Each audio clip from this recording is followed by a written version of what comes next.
মামা কি বিক্রি করতেছেন এখানে? বাদাম, মামা এটা কি বাদাম? এটা কাঠবাদাম। এটা তো প্রথম দেখলাম। এটা খাওয়া যায়? এটা খাওয়া যায়। আমি তো তখন দেখেছি খুশালা বাদাম, খুশা ছাড়া বাদাম। এটা কি বাদাম? এটা খাওয়া যায়? হ্যাঁ, ভালো। কত করে বিক্রি করতেছেন? 30 টাকা পিস, 20 টাকা পিস। আমার তাহলে 20 টাকার একটা দেন তো, দেখি কেমন খাওয়া যায় এটা। ভালো লাগবে তো, না কোনো সমস্যা হবে? না, ভালো। আচ্ছা আমার একটা দেন তাইলে।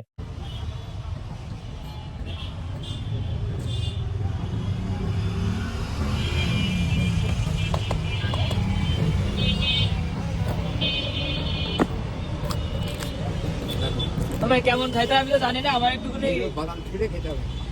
কেমন ভাবে আপনি একটু দেখা দেন তো।